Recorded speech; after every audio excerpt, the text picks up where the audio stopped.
Hi future engineers, എല്ലാവർക്കും സ്വാഗതം. അപ്പോൾ RRB ALP ടെക്നീഷ്യൻ എക്സാംസിനൊക്കെ പ്രിപ്പയർ ചെയ്യുമ്പോൾ എഞ്ചിനീയറിംഗ് മെക്കാനിക്സ് ഒരു തലവേദനയാണോ? പേടിക്കുക വേണ്ട.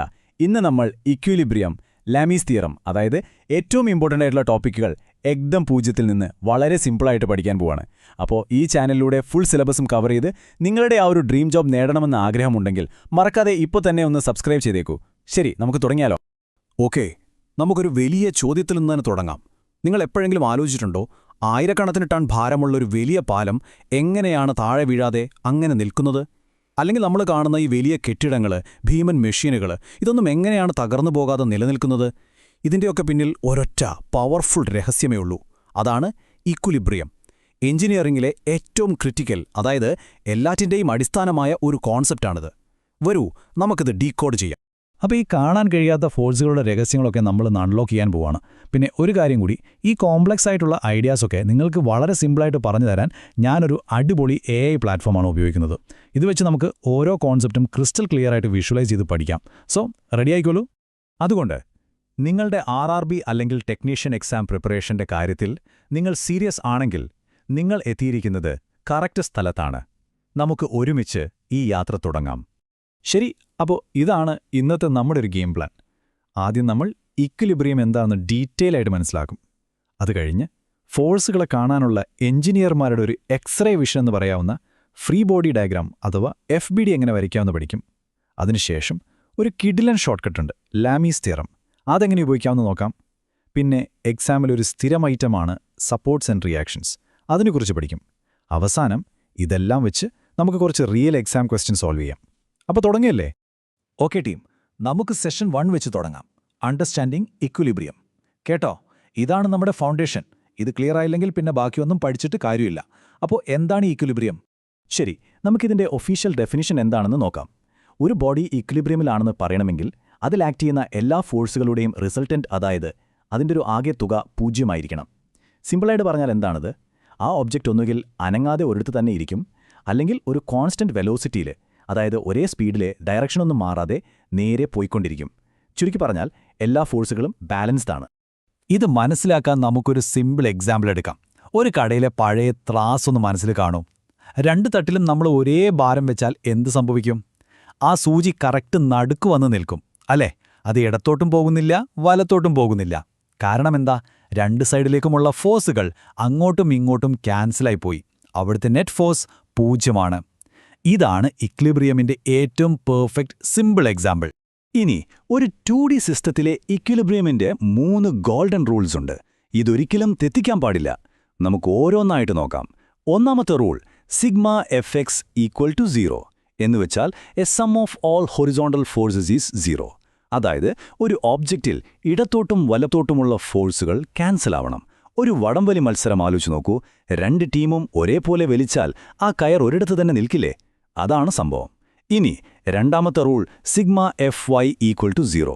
ഇത് അതുപോലെ തന്നെ a sum of all vertical forces is 0. മുകളിലേക്കും താഴേക്കുമുള്ള ഫോഴ്സുകൾ ബാലൻസ്ഡ് ആവണം. ഇപ്പോൾ ഒരു മേശപ്പുറത്തൊരു ബുക്കിരിക്കുന്നു. ബുക്കിന്റെ ഭാരം താഴേക്കുണ്ട്, മേശ അതിനെ മുകളിലേക്കും തള്ളുന്നുണ്ട്.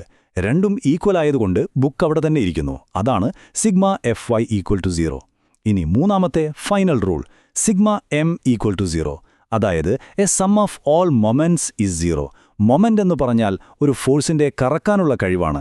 അപ്പോൾ ഈ കണ്ടീഷൻ പറയുന്നത് ഓബ്ജക്റ്റ് കറങ്ങാൻ, അതായത് റൊട്ടേറ്റ് ചെയ്യാൻ പാടില്ല എന്നാണ്. ഒരു സീസോ ഓർത്തു നോക്കൂ.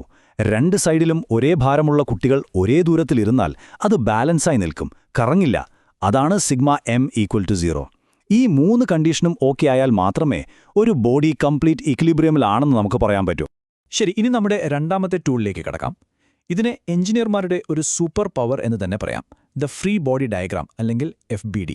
ഇത് നിങ്ങൾ പഠിച്ചു കഴിഞ്ഞാൽ എത്ര കോംപ്ലക്സ് ആയിട്ടുള്ള പ്രോബ്ലം കണ്ടാലും നിങ്ങൾക്ക് സിമ്പിളായിട്ട് തോന്നും. മെക്കാനിക്സിലെ ഏത് കോംപ്ലക്സ് പ്രോബ്ലം സോൾവ് ചെയ്യാനുമുള്ള ആദ്യത്തെ സ്റ്റെപ്പ് എന്താണെന്നറിയോ? ആ ഒബ്ജക്റ്റിനെ അതിൻ്റെ ചുറ്റുപാടുകളിൽ നിന്ന് ഐസൊലേറ്റ് ചെയ്യുക, അതായത് ഒറ്റപ്പെടുത്തുക. ഇത് ശരിക്കും ഒരു എക്സ്റേ വിഷൻ ഉള്ളതുപോലെയാണ്. നമ്മൾ ചുറ്റുമുള്ള ഭിത്തിയും തറയും കയറുമെല്ലാം അങ്ങ് മറക്കും. എന്നിട്ട് ആ ഒബ്ജക്റ്റിൽ ആക്ട് ചെയ്യുന്ന പ്യുവർ ഫോഴ്സുകളിൽ മാത്രം ഫോക്കസ് ചെയ്യും. ഇതാണ് FBDയുടെ കോർ ഐഡിയ. ഒരു പെർഫെക്റ്റ് FBD വരയ്ക്കാനുള്ള 4 സിമ്പിൾ സ്റ്റെപ്പുകളാണിത്. ഈ ഓർഡർ എപ്പോഴും ഫോളോ ചെയ്യണം. സ്റ്റെപ്പ് 1, ആ ബോഡി മാത്രം വരയ്ക്കുക, അതിന്റെ കൂടെ വേറെ ഒന്നും വേണ്ട. സ്റ്റെപ്പ് 2, അതിനെ താങ്ങി നിർത്തുന്ന എല്ലാ സപ്പോർട്ടുകളും അങ്ങ് ഒഴിവാക്കുക. ഭിത്തി, തറ, കയറുകൾ, അങ്ങനെ എന്തുമാകട്ടെ. സ്റ്റെപ്പ് 3, ഇനി നമ്മൾ ഒഴിവാക്കിയ ആ സപ്പോർട്ടുകൾക്ക് പകരം അവ കൊടുത്തിരുന്ന റിയാക്ഷൻ ഫോഴ്സുകൾ വരയ്ക്കുക. ഓരോ സപ്പോർട്ടും ഒരു ഫോഴ്സ് കൊടുക്കുന്നുണ്ടായിരുന്നല്ലോ, അത് നമ്മൾ ആരോ മാർക്ക് വെച്ച് കാണിക്കും. സ്റ്റെപ്പ് 4, അവസാനമായി ആ ഓബ്ജക്റ്റിന്റെ സ്വന്തം വെയിറ്റ് W മാർക്ക് ചെയ്യുക. ഗുരുത്വാകർഷണം കാരണം എല്ലാ വസ്തുക്കൾക്കും ഭാരമുണ്ട്, അതെപ്പോഴും നേരെ താഴേക്കായി. വാ, നമുക്ക് ഈ പ്രോസസ്സ് ഒന്ന് വിഷ്വലൈസ് ചെയ്യാം. ഒരു പന്ത് ഒരു തറയിലും ഒരു ഭിത്തിയിലും ചാരി വെച്ചിരിക്കുകയാണെന്ന് സങ്കല്പിക്കും. അതിന്റെ FBD വരയ്ക്കാൻ നമ്മൾ ആദ്യം ആ ഭിത്തിയും തറയുമെന്ന് മറക്കുന്നു. ഇപ്പോൾ നമ്മുടെ കയ്യിൽ പന്ത് മാത്രം. ഭിത്തി പന്തിനെ വലത്തോട് തള്ളുന്നുണ്ടായിരുന്നു. അപ്പോൾ ആ റിയാക്ഷൻ ഫോഴ്സിന് വേണ്ടി നമ്മൾ വലത്തോട്ട് ഒരു ആരോ വരയ്ക്കുന്നു. തറ അതിനെ മുകളിലേക്ക് തള്ളുന്നുണ്ടായിരുന്നു, അപ്പോൾ മുകളിലേക്ക് വേറൊരു ആരോ. അവസാനമായി പന്തിന് സ്വന്തമായൊരു ഭാരമുണ്ട്, വെയിറ്റ്. അതതിൻ്റെ സെൻട്രലിൽ നിന്ന് നേരെ താഴേക്ക് ഒരു ആരോവായി വരയ്ക്കുന്നു. ഇപ്പോൾ നോക്കൂ, നമുക്കെന്താ കാണാൻ പറ്റുന്നത്? ആ പന്തും അതിൽ ആക്ട് ചെയ്യുന്ന 3 ഫോഴ്സുകളും മാത്രം. ഇതാണ് ഒരു perfect free body diagram. Okay, ഇനി നമുക്കൊരു സ്പെഷ്യൽ ടൂൾ പഠിക്കാം. എക്സാമുകളിൽ സ്ഥിരമായി വരുന്ന ഒരു പ്രത്യേക സിറ്റുവേഷനിൽ നമ്മുടെ കാൽക്കുലേഷൻസ് ഭയങ്കരമായി എളുപ്പമാക്കുന്ന ഒരു പവർഫുൾ ഷോർട്ട്കട്ടാണ് ലാമീസ് തിയറം. ഇത് നിങ്ങളുടെ ഒരുപാട് സമയം ലാഭിക്കും, ഉറപ്പാണ്. ഇതാണ് ലാമീസ് തിയറത്തിന്റെ റൂള്. എന്താ ഇത് പറയുന്നതെന്ന് വെച്ചാൽ, 3 കോപ്ലേനാർ കോൺഗ്രന്റ് ഫോഴ്സുകൾ ഇക്വിലിബ്രിയമിലാണെങ്കിൽ ഓരോ ഫോഴ്സും ബാക്കി 2 ഫോഴ്സുകൾക്കിടയിലുള്ള ആംഗിളിന്റെ സൈനിന് പ്രൊപ്പോർഷണലായിരിക്കും. അയ്യോ പേടിക്കണ്ട, നമുക്കിത് സിമ്പിളാക്കാം. കോപ്ലാനാർ എന്ന് വെച്ചാൽ എല്ലാ ഫോഴ്സുകളും ഒരേ പ്രതലത്തിലാണ്, ഒരു പേപ്പറിൽ വരച്ചതുപോലെ. കോൺഗ്രന്റ് എന്ന് വെച്ചാൽ ഈ 3 ഫോഴ്സുകളും ഒരൊറ്റ പോയിന്റിൽ വന്ന് മീറ്റ് ചെയ്യും, അത്രയുള്ളൂ. ഇതാണ് ആ മാജിക് ഫോർമുല. ഇവിടെ P, Q, R എന്നിവയാണ് നമ്മുടെ 3 ഫോഴ്സുകൾ. ആൽഫ, ബീറ്റ, ഗാമ എന്നിവ അവയ്ക്ക് ഓപ്പോസിറ്റ് വരുന്ന ആംഗിളുകളാണ്. അതായത് P എന്ന ഫോഴ്സിന് നേരെ ഓപ്പോസിറ്റ് കാണുന്ന ആംഗിളാണ് ആൽഫ, Qവിന് ഓപ്പോസിറ്റ് ബീറ്റ, Rന് ഓപ്പോസിറ്റ് ഗാമ. ഈ ഒരു ഫോർമുല ഉപയോഗിച്ച് വലിയ വലിയ ഇക്വേഷൻസ് ഒന്നും സോൾവ് ചെയ്യാതെ തന്നെ നമുക്ക് അറിയാത്ത ഫോഴ്സുകളും ആംഗിളുകളുമൊക്കെ പെട്ടെന്ന് കണ്ടുപിടിക്കാം. അതുകൊണ്ടാണ് ഇതൊരു കിടിലൻ ഷോർട്ട്കട്ടാണെന്ന് ഞാൻ പറഞ്ഞത്. പക്ഷേ ഒരു മിനിറ്റ്, ലാമീസ് തിയറം എല്ലായിടത്തും കൊണ്ടുപോയി ഉപയോഗിക്കാൻ പറ്റില്ല. ഈ പറയുന്ന ക്രിട്ടിക്കൽ കണ്ടീഷൻസ് പാലിച്ചാൽ മാത്രമേ ഇത് വർക്കാവൂ. ഇതൊരു ചെക്ക് ലിസ്റ്റ് പോലെ ഓർത്തുവെച്ചോ. 1, കൃത്യം 3 ഫോഴ്സുകൾ ഉണ്ടായിരിക്കണം. 2മല്ല 4മല്ല, എക്സാക്ട്ലി 3 2, ഫോഴ്സുകൾ കോപ്ലേനർ ആയിരിക്കണം. 3, ഫോഴ്സുകൾ കൺകറന്റ് ആയിരിക്കണം, അതായത് ഒരൊറ്റ പോയിന്റിൽ മീറ്റ് ചെയ്യണം. 4മത്തെ പോയിന്റ് ഇമ്പോർട്ടൻ്റ് ആണ്. എല്ലാ ഫോഴ്സുകളും ആ പോയിന്റിൽ നിന്ന് പുറത്തേക്ക് പോകുന്ന ഡയറക്ഷനിലേ ആയിരിക്കണം, അല്ലെങ്കിൽ എല്ലാം അകത്തേക്ക് വരുന്ന ഡയറക്ഷനിലായിരിക്കണം. ഈ ചെക്ക് ലിസ്റ്റ് ഓക്കെ ആണെങ്കിൽ മാത്രം ലാമീസ് തിയറം അപ്ലൈ ചെയ്യുക. നമ്മുടെ FBD വരയ്ക്കാനുള്ള കഴിവ് ഒന്നുകൂടി ഷാർപ്പാക്കാൻ വേണ്ടി നമുക്ക് സെക്ഷൻ 4ലേക്ക് കടക്കാം. Supports and reactions. ഇത് എക്സാമുകളിൽ എപ്പോഴും ചോദ്യം വരുന്നൊരു ഏരിയയാണ്, അതുകൊണ്ട് നന്നായി ശ്രദ്ധിക്കണം. കാരണം ഇത് ക്ലിയറായി അറിഞ്ഞാൽ മാത്രമേ നമുക്ക് FBD കറക്റ്റായിട്ട് വരയ്ക്കാൻ പറ്റൂ. ആദ്യത്തേത് ഏറ്റവും സിമ്പിളായിട്ടുള്ള സപ്പോർട്ടാണ് റോളർ സപ്പോർട്ട്. പേരുപോലെ തന്നെ ഇതൊരു റോളറാണ്. ഇതിന് ഹൊറിസോണ്ടലായിട്ട് മൂവ് ചെയ്യാൻ പറ്റും, അതായത് മുന്നോട്ടും പിന്നോട്ടും ഉരുണ്ടുപോകാം. പക്ഷേ വേർട്ടിക്കലായിട്ട് മൂവ് ചെയ്യാൻ പറ്റില്ല, അതായത് തറ തുളച്ച് താഴേക്ക് പോകാൻ പറ്റില്ല. അതുകൊണ്ട് ഇതിന് ഒരൊറ്റ റിയാക്ഷൻ ഫോഴ്സ് മാത്രമേ ഉണ്ടാവൂ. അത് ആ സർഫസിന് പെർപെൻഡിക്കുലർ ആയിരിക്കും. ഒരു സ്കേറ്റ് ബോർഡിന്റെ വീൽ ആലോചിച്ചാൽ മതി, അത് ഫ്രീ ആയിട്ട് ഉരുണ്ടുപോകും, പക്ഷേ നിലത്തൂടെ താഴേക്ക് പോകില്ലല്ലോ. അടുത്തത് ഹിഞ്ച്ഡ് സപ്പോർട്ട്. ഇതിനെ പിൻഡ് സപ്പോർട്ടെന്നും പറയും. ഇത് റൊട്ടേഷൻ അനുവദിക്കും, അതായത് ഇതിനെ കറങ്ങാൻ പറ്റും, പക്ഷേ ഹൊറിസോണ്ടലായും വേർട്ടിക്കലായുമുള്ള മൂവ്മെന്റ് തടയും. അതായത് ഇടത്തോട്ടും വലത്തോട്ടും മുകളിലേക്കും താഴേക്കും അനങ്ങാൻ സമ്മതിക്കില്ല. അതുകൊണ്ട് ഇതിന് 2 റിയാക്ഷൻ ഫോഴ്സസ് ഉണ്ടാകും, ഒന്ന് ഹൊറിസോണ്ടൽ, മറ്റൊന്ന് വേർട്ടിക്കൽ. നമ്മുടെ വീട്ടിലെ വാതിലിന്റെ വിജാഗിരിയില്ലേ, അത് തന്നെയാണ് ഇതിന്റെ ഏറ്റവും നല്ല ഉദാഹരണം. വാതിലിന് കറങ്ങാൻ പറ്റും, പക്ഷേ അതിനെ അങ്ങോട്ടും ഇങ്ങോട്ടും വലിച്ചു നീക്കാൻ പറ്റില്ലല്ലോ.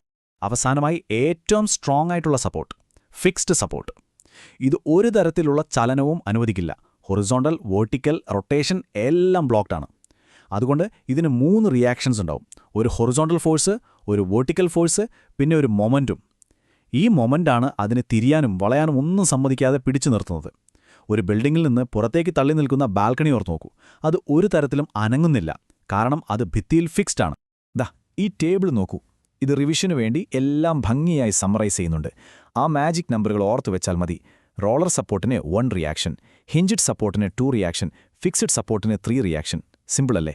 ഈ ടേബിൾ മനസ്സിലങ്ങ് ഉറപ്പിച്ചേക്കണം. ശരി, അപ്പം നമ്മൾ തിയറിയൊക്കെ പഠിച്ചു, വേണ്ട ടൂൾസൊക്കെ കയ്യിലുണ്ട്. ഇനി റിയൽ ടെസ്റ്റിന്റെ സമയമാണ്. നമുക്ക് കുറച്ച് പ്രീവിയസ് ഇയർ ക്വസ്റ്റ്യൻസ് എടുത്ത് സോൾവ് ചെയ്ത് നോക്കാം. ഈ പഠിച്ച കാര്യങ്ങളൊക്കെ ഒരു എക്സാമിൽ എങ്ങനെയാണ് അപ്ലൈ ചെയ്യേണ്ടതെന്ന് കാണണ്ടേ? കാരണം തിയറി മാത്രം പഠിച്ചാൽ പോരല്ലോ അല്ലേ? ദാ ഒരു ക്ലാസിക് PYQ. 100 ന്യൂട്ടൺ ഭാരമുള്ള ഒരു സ്പിയർ ഒരു V ഷേപ്പിലുള്ള ഗ്രൂവിലിരിക്കുകയാണ്. ഇതിന്റെ റിയാക്ഷൻസ് കണ്ടുപിടിക്കാൻ ഏറ്റവും ബെസ്റ്റ് തിയറം ഏതാണ്? ഒന്ന് ആലോചിച്ച് നോക്കൂ. നമ്മൾ പഠിച്ച ടൂൾസിൽ ഏത് ഷോർട്ട്കട്ടാണ് ഇവിടെ കറക്റ്റ് ആവുക? ഉത്തരം ലാമീസ് തിയറമാണ്. എന്തുകൊണ്ട്? നമുക്ക് നമ്മുടെ കണ്ടീഷൻസ് ഒന്ന് ചെക്ക് ചെയ്യാം. ഇവിടെ കൃത്യം 3 ഫോഴ്സുകളുണ്ട്. 1, ആ സ്ഫിയറിന്റെ വെയിറ്റ് നേരെ താഴേക്ക്. 2, ഗ്രൂവിന്റെ ഇടതുവശത്തു നിന്നുള്ള റിയാക്ഷൻ ഫോഴ്സ്. 3, വലതുവശത്തു നിന്നുള്ള റിയാക്ഷൻ ഫോഴ്സ്. പിന്നെ ഈ 3 ഫോഴ്സുകളും കോൺകറന്റ് ആണ്, അതായത് സ്ഫിയറിന്റെ സെന്ററിൽ വന്ന് മീറ്റ് ചെയ്യുന്നുണ്ട്. അപ്പോൾ നമ്മുടെ ഷോർട്ട്കട്ട് ഉപയോഗിക്കാൻ ഇതിലും നല്ലൊരു അവസരമില്ല. ഇനി അടുത്തത്. ഇതൊരു ഡയറക്റ്റ് ക്വസ്റ്റ്യനാണ്, നിങ്ങളുടെ ഓർമ്മശക്തി ടെസ്റ്റ് ചെയ്യാൻ. ഒരു ഫിക്സഡ് സപ്പോർട്ടിൽ എത്ര റിയാക്ഷൻ കമ്പോണൻസ് ഉണ്ടാകും? നമ്മൾ കുറച്ച് മുൻപ് പഠിച്ചതേ ഉള്ളൂ. കറക്റ്റ് ഉത്തരം 3 ആണ്. ഓർമ്മയില്ലേ? ഒരു ഫിക്സഡ് സപ്പോർട്ട് ഹൊറിസോണ്ടൽ ഫോഴ്സിനെയും വെർട്ടിക്കൽ ഫോഴ്സിനെയും മൊമെന്റിനെയും തടയും. നമ്മുടെ ആ ടേബിൾ ഓർത്താൽ മതി, സിമ്പിളായിട്ട് ഉത്തരം കിട്ടും. ഓക്കെ, ഈ അവസാനത്തെ ചോദ്യം കുറച്ചുകൂടി ചാലഞ്ചിങ് ആണ്. ഇതിന് നിങ്ങളൊരു ഫോഴ്സ് ട്രയാങ്കിൾ മനസ്സിൽ കാണേണ്ടി വരും. 2 ഫോഴ്സുകൾ 120 ഡിഗ്രിയിൽ ആക്ട് ചെയ്യുന്നു. അതിൽ വലിയ ഫോഴ്സ് 40 ന്യൂട്ടൺ ആണ്. അവയുടെ റിസൾട്ടന്റ് ചെറിയ ഫോഴ്സിന് പെർപെൻഡിക്കുലർ ആണ്. നമുക്ക് കണ്ടുപിടിക്കേണ്ടത് ആ ചെറിയ ഫോഴ്സാണ്. ടെൻഷൻ അടിക്കേണ്ട, നമുക്കിത് സ്റ്റെപ്പ് ബൈ സ്റ്റെപ്പായിട്ട് പൊളിച്ചെടുക്കാം. ഇതാണ് ഇതിന്റെ സൊല്യൂഷൻ. ആദ്യം നമ്മൾ ഒരു ഫോഴ്സ് ട്രയാങ്കിൾ വരയ്ക്കുന്നു. റിസൾട്ടന്റ് ചെറിയ ഫോഴ്സിന് പെർപെൻഡിക്കുലർ ആയതുകൊണ്ട് നമുക്കൊരു റൈറ്റ് ആംഗിൾഡ് ട്രയാങ്കിൾ, അതായത് ഒരു മട്ടത്രികോണം കിട്ടും. ഇനി സിമ്പിൾ ട്രിഗണോമെട്രി ഉപയോഗിച്ചാൽ മതി. പാരലലോഗ്രാം ലോ ഓഫ് ഫോഴ്സസ് വെച്ച് നോക്കുമ്പോൾ ആ ട്രയാങ്കിളിന്റെ ഉള്ളിലെ ആംഗിൾ 180 ഡിഗ്രി മൈനസ് 120 ഡിഗ്രി, അതായത് 60 ഡിഗ്രി ആയിരിക്കും. ഇനി ആ മട്ടത്രികോണത്തിൽ നിന്ന് നമുക്ക് എന്തെഴുതാം? cos 60 degree is equal to സമീപ വശം ബൈ കർണം, അതായത് cos 60 is equal to F small by F large. ഇതിൽ നിന്ന് F small is equal to F large into cos 60 degree, അതായത് 40 ഇൻറ്റു 0.5. cos 60യുടെ വാല്യൂ 0.5 ആണല്ലോ. ഉത്തരം 20 ന്യൂട്ടൺ. അപ്പോൾ ചെറിയ ഫോഴ്സ് 20 ന്യൂട്ടൺ ആണ്. Great work. അപ്പോൾ നിങ്ങൾ ഇക്വിലിബ്രിയമിലെ നിങ്ങളുടെ ഫൗണ്ടേഷൻ അടിപൊളിയായിട്ട് ബിൽഡ് ചെയ്തിരിക്കുന്നു. ഇനി നിങ്ങളുടെ സ്കിൽസ് അടുത്ത ലെവലിലേക്ക് കൊണ്ടുപോകാനും ആ വിജയത്തിലേക്ക് എത്താനും എന്തൊക്കെയാണ് ചെയ്യേണ്ടതെന്ന് നമുക്ക് നോക്കാം. നമ്മൾ ഇന്ന് പഠിച്ച പ്രധാന കാര്യങ്ങൾ പെട്ടെന്ന് ഓർത്തെടുക്കാം. 1, ഇക്വിലിബ്രിയം എന്ന് പറഞ്ഞാൽ നെറ്റ് ഫോഴ്സ് 0 ആണ്. 2, FBD ഉപയോഗിച്ച് നമുക്ക് ഫോഴ്സുകളെ ഐസൊലേറ്റ് ചെയ്ത് കാണാൻ പറ്റും. 3, ലാമീസ് തിയറം 3 കൺകറന്റ് ഫോഴ്സുകളുള്ള സിറ്റുവേഷനിൽ നമ്മുടെ ഷോർട്ട്കട്ടാണ്. പിന്നെ ആ മാജിക് നമ്പറുകൾ, ഫിക്സിന് 3, ഹിഞ്ചിന് 2, റോളറിന് 1. ഈ ടോപ്പിക്കുകളിൽ ഒരു മാസ്റ്റർ ആവണമെങ്കിൽ പ്രാക്ടീസ് ചെയ്തേ പറ്റൂ. തിയറി മാത്രം പോരാ. അതിനുവേണ്ടി ഈ ചാപ്റ്ററുമായി ബന്ധപ്പെട്ട അടിപൊളി ഇൻട്രാക്റ്റീവ് ക്വിസുകൾ നമ്മുടെ ടെലഗ്രാം ഗ്രൂപ്പിൽ ഞാൻ പോസ്റ്റ് ചെയ്തിട്ടുണ്ട്. നിങ്ങളുടെ അറിവ് ടെസ്റ്റ് ചെയ്യാനും എവിടെയാണ് വീക്ക് എന്ന് കണ്ടെത്താനും അത് നിങ്ങളെ സഹായിക്കും. ലിങ്ക് താഴെ ഡിസ്ക്രിപ്ഷനിലുണ്ട്. പിന്നെ പഠിക്കുമ്പോൾ എവിടെയെങ്കിലും സ്റ്റക്കായാലോ സംശയങ്ങൾ വന്നാലോ ഒന്നും പേടിക്കേണ്ട. അതൊക്കെ സ്വാഭാവികമാണ്. നമ്മുടെ ടെലിഗ്രാം കമ്മ്യൂണിറ്റി എപ്പോഴും നിങ്ങളെ ഹെൽപ്പ് ചെയ്യാൻ റെഡിയാണ്. നിങ്ങൾക്ക് എപ്പോൾ വേണമെങ്കിലും ചോദ്യങ്ങൾ ചോദിക്കാം, നമുക്ക് ഒരുമിച്ച് പഠിക്കാം. നിങ്ങൾക്കായിട്ട് ഒരു സ്പെഷ്യൽ ബോണസ് കൂടിയുണ്ട്. ഗ്രൂപ്പിൽ നിങ്ങൾക്ക് ഫ്രീ ഓഡിയോ ക്ലാസ്സുകൾ കിട്ടും. യാത്ര ചെയ്യുമ്പോഴോ വേറെന്തെങ്കിലും ജോലി ചെയ്യുമ്പോഴോ ഒക്കെ നിങ്ങൾക്കിത് വെറുതെ കേട്ട് റിവൈസ് ചെയ്യാം. വെറുതെ കേട്ടിരുന്ന് തന്നെ ഈ കോൺസെപ്റ്റുകളൊക്കെ ബൈഹാർട്ടാക്കാൻ പറ്റും. എക്സാമിൻ്റെ തലേന്നൊക്കെ റിവിഷൻ ഇത് ഭയങ്കര ഹെൽപ്ഫുൾ ആയിരിക്കും. ഇതൊരു തുടക്കം മാത്രമാണ്. Assistant loco pilot, JE, NTPC, group D, technician, polytechnic courses, അങ്ങനെ എല്ലാ പ്രധാനപ്പെട്ട റെയിൽവേ കോമ്പറ്റീറ്റീവ് എക്സാംസിനും വേണ്ടിയുള്ള കംപ്ലീറ്റ് കോഴ്സുകൾ ഈ ചാനലിൽ വരുന്നുണ്ട്. അതും പല ഭാഷകളിൽ. അതുകൊണ്ട് ഈ ക്ലാസ്സുകളൊന്നും മിസ്സാകാതിരിക്കാൻ നിങ്ങൾ ആ സബ്സ്ക്രൈബ് ബട്ടണും കൂടെ ആ ബെല്ലൈക്കണും ഒന്ന് അമർത്തിയേക്കണം. അവസാനമായി ഈ ക്ലാസ് നിങ്ങൾക്ക് ഉപകാരപ്പെട്ടെന്ന് തോന്നിയെങ്കിൽ ദയവായി ആ ലൈക്ക് ബട്ടണൊന്ന് പ്രസ് ചെയ്യുക. അതെനിക്ക് ഇനിയും ക്ലാസ്സുകൾ ചെയ്യാൻ വലിയൊരു ഇൻസ്പിറേഷനായിരിക്കും. പിന്നെ നിങ്ങളുടെ ഫ്രണ്ട്സിനും സ്റ്റഡി ഗ്രൂപ്പുകൾക്കും ഇതൊന്ന് ഷെയർ ചെയ്തു കൊടുക്കുക. അടുത്ത ചാപ്റ്റർ കാണാനായി ഇവിടെ ക്ലിക്ക് ചെയ്യുക. എന്റെ കൂടെ പഠിച്ചതിന് ഒരുപാട് നന്ദി. നമുക്ക് അടുത്ത ക്ലാസ്സിൽ കാണാം.